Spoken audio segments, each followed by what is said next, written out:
he had provided for this, our first meeting in the settlement. Never had we seen raisins so large, translucent, and delicious. They seemed far too choice for us to have, and John was so poorly dressed and pinched in features that we hesitated about eating them, but he would have his way, and in simple language told us that he wanted them to soften the recollection of the hungry time when he came into camp empty-handed and discouraged. Also to fulfill his assurance to our mother that he would try to keep us in sight and give us of the best that he could procure. His last injunctions were, "Be good little girls. Always remember your mother and father, and don't forget John Baptiste."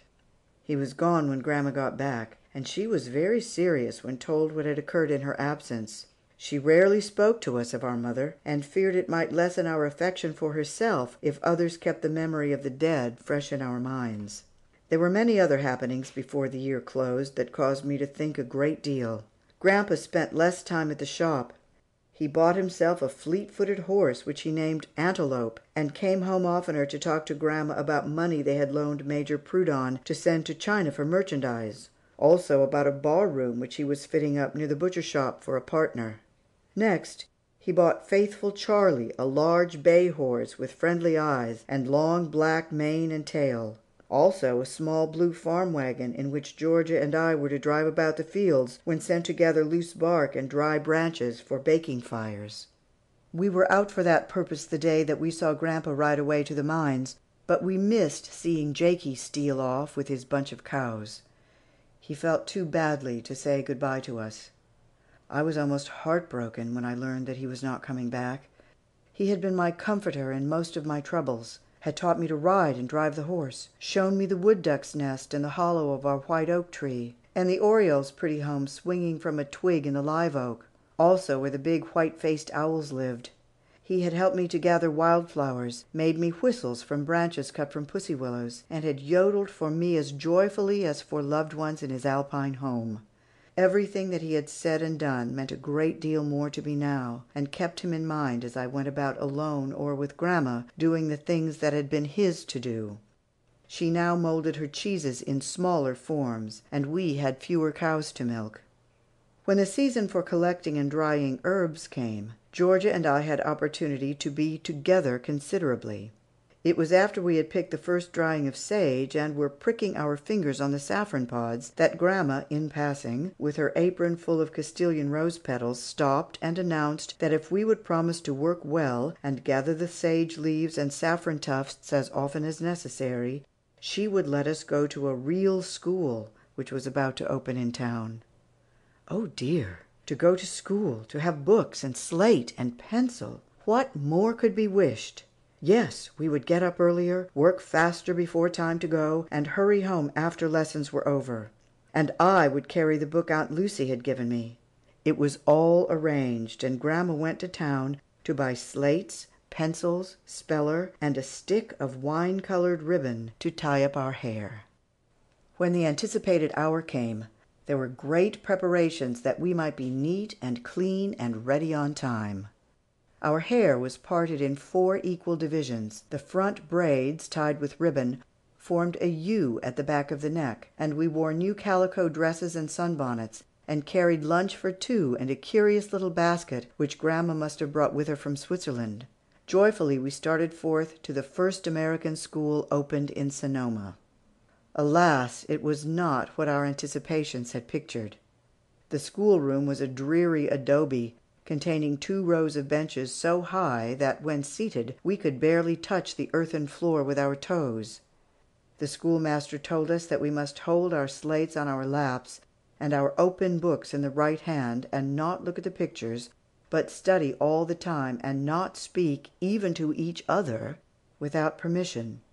His face was so severe, his eyes so keen, and his voice so sharp, that I was afraid of him.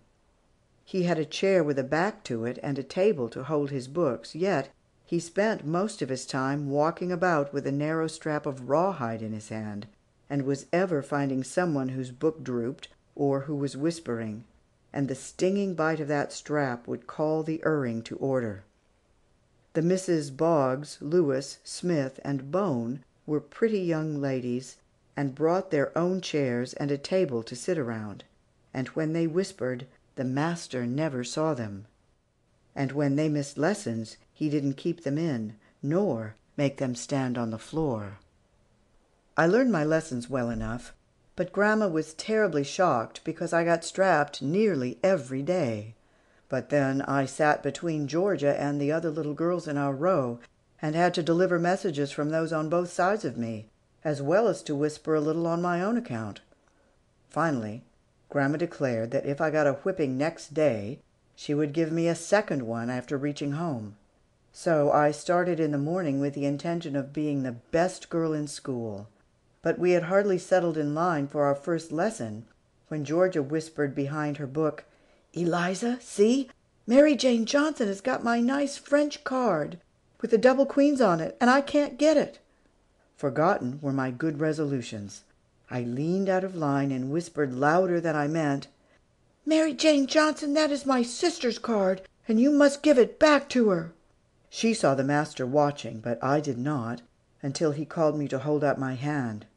For once I begged, "Please excuse me, I won't do it again." But he wouldn't, and I felt greatly humiliated because I knew the large girls had heard me and were smiling. After recess, a new boy arrived, little Willie McCracken, whom we had seen on the plains and known at Sutter's Fort, and he knew us as soon as he reached his seat and looked around. In a short time I nudged Georgia, and asked her if I hadn't better roll him the little knot of dried apples that Grandma had put in the basket for my lunch.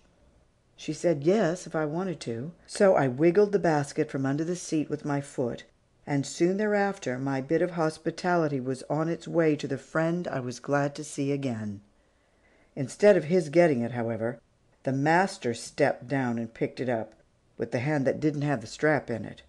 So, instead of being the best, I was the worst child in school, for not one had ever before received 2 strappings in a forenoon.